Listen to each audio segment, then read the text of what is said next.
Did you know that the advice that you get today may be the difference between your success and your failure? Somebody asked me recently, what advice would I give to my 50-year-old? Now I'm 81 now, so if I went back to when I'm 50, and I have an answer for that. You know what the answer is? It wouldn't make a difference. I wouldn't have listened to it. How do I know? Because when I was 50, I had several people give me really good advice. It was all negative. They were advising me not to do something, not to get involved in this business deal. Problem was, I'd made one of the first mistakes in taking advice and making decisions. I'd already made my mind up. And so 2 years later, I found myself in bankruptcy and I almost lost everything I had. I had to start all over again. So in this video, I want to share with you the 3 things that I've learned since then about taking advice and how it has really enriched and helped my life. This is old Mike, old me, living better. By now, you know my motto, if you ain't dead, you ain't done. Well, I'm not done living, but I want to live better every day. My conviction is I can live better, 1% better today than yesterday, and I can do that at any age. So, what is the first step of the 3 steps in learning how to take advice? Number 1 seems so simple as to listen and receive. Yeah, listen and receive. I've discovered that it's very hard to have non-judgmental listening.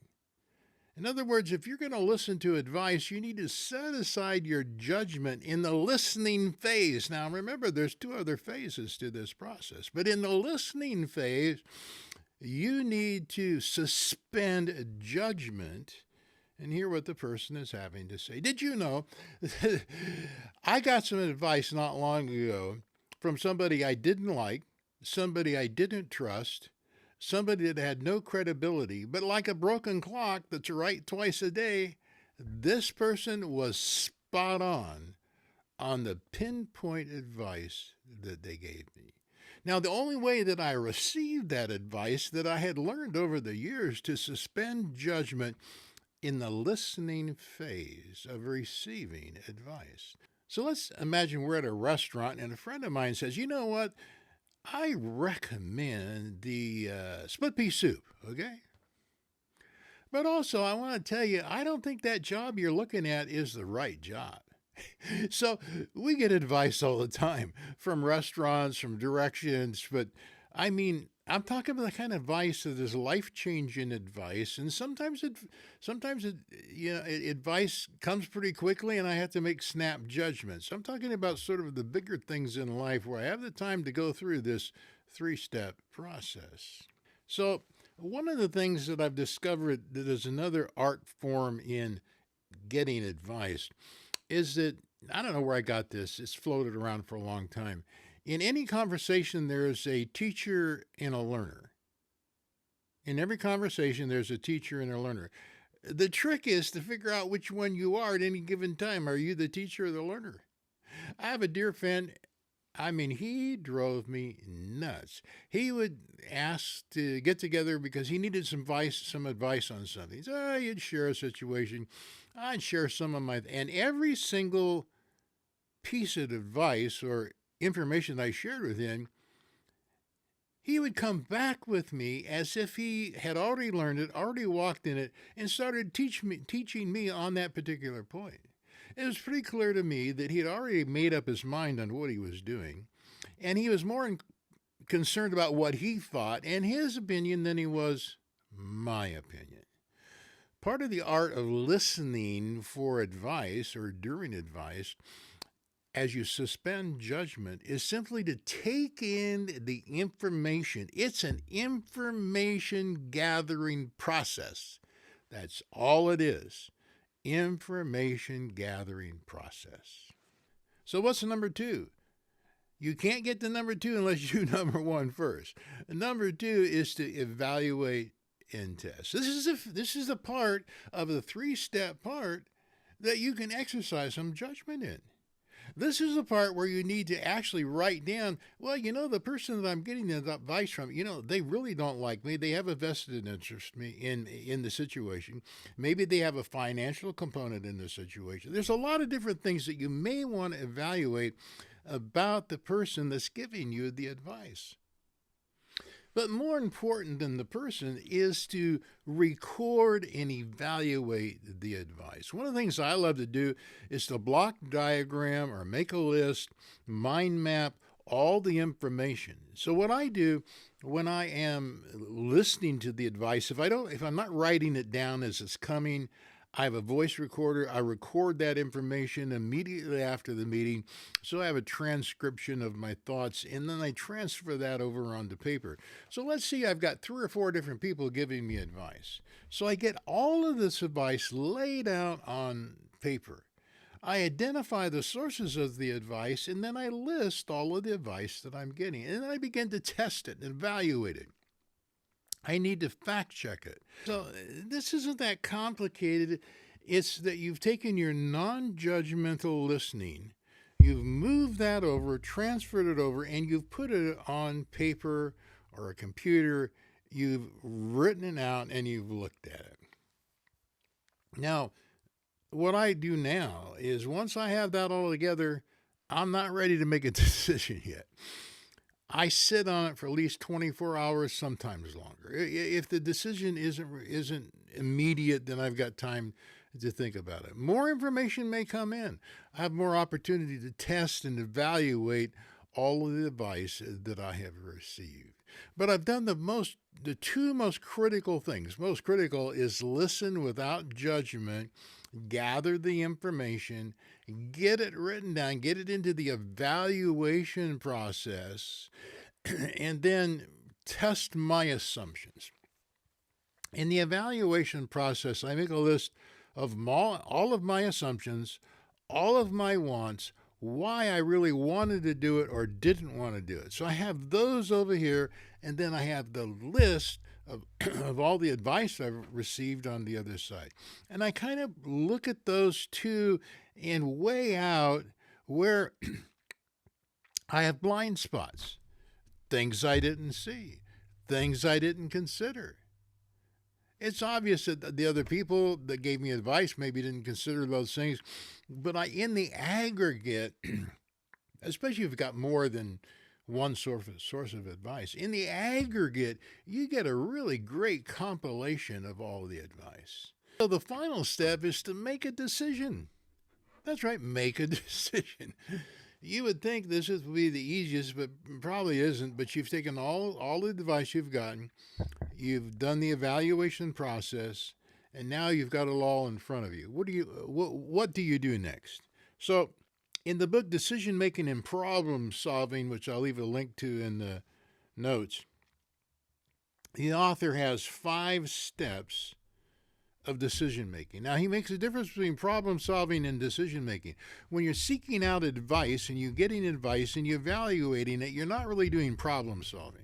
You are weighing the merits of the advice against your preconceptions, your wants, and your desires. That's what you're doing. So making a decision, here's his 5 points. Define your objective, collect all the information. That's our steps 1 and 2 that we've covered. Generate feasible outcomes, then make a decision. I like his, then he has step 5, evaluate the decision. But I like his number 3, which I think is really critical, which is create feasible options. So one of the things I've discovered in not receiving advice, I never took the opportunity to look at options. I had options back 50 years ago. Because I didn't listen, I was very judgmental in my listening. I didn't take the time to evaluate. There's a lot of things I didn't do. But one of the things I didn't do was what is suggested in this making the decision process, step number 3, is to weigh feasible options. When you go through this process of 1, 2, and you get to 3, you may, out of your research, out of your evaluation, you may come up with other options. And that's where you probably need to take some time and think through those. Then you're probably ready to make a decision. Now, is your decision going to be right?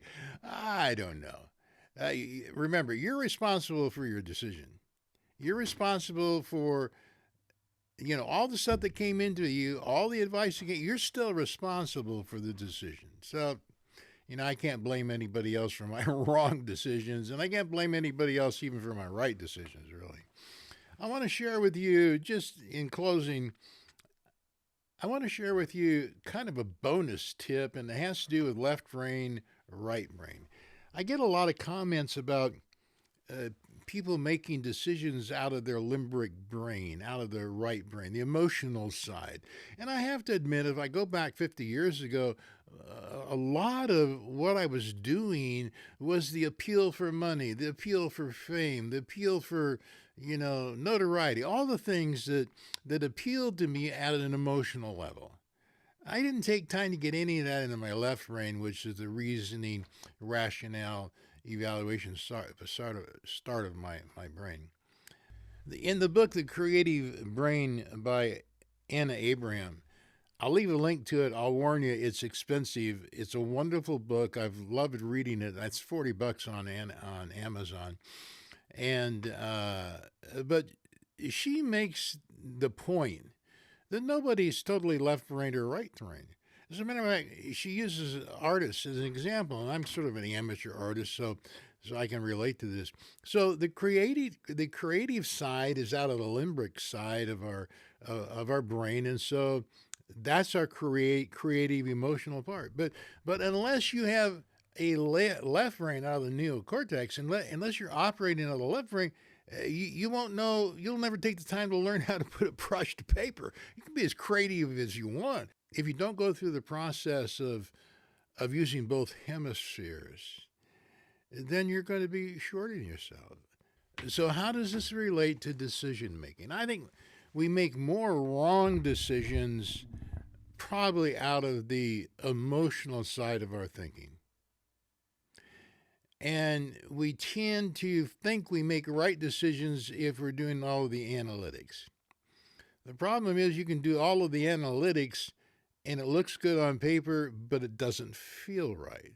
This is why we have to use both sides. And I encourage you, as I've grown in this, I've learned to lean on both sides of my feeling side, my rational side. I've had a couple of decisions that, boy, they look good on paper. I did all the listening. I did all the evaluation. It looked good on paper.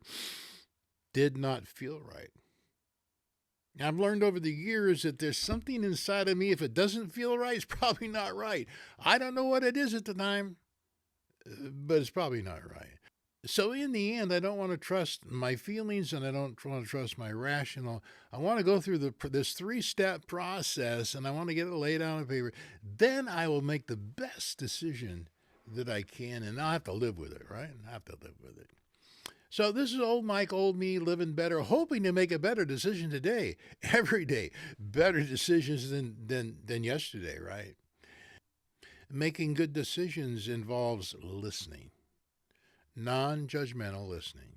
Oh, you can judge it later, but in the listening process, don't do that. Do that in the evaluation process. Don't make the mistake I did and not listen to advice. Make a decision that caused a bankruptcy. It took me years to recover from that. Now that I'm 81 years old, I don't have time to make wrong decisions because I probably don't have that much time to recover from those bad decisions. But no matter what age you are, you can live better today, 1% at a time. Old me, living better.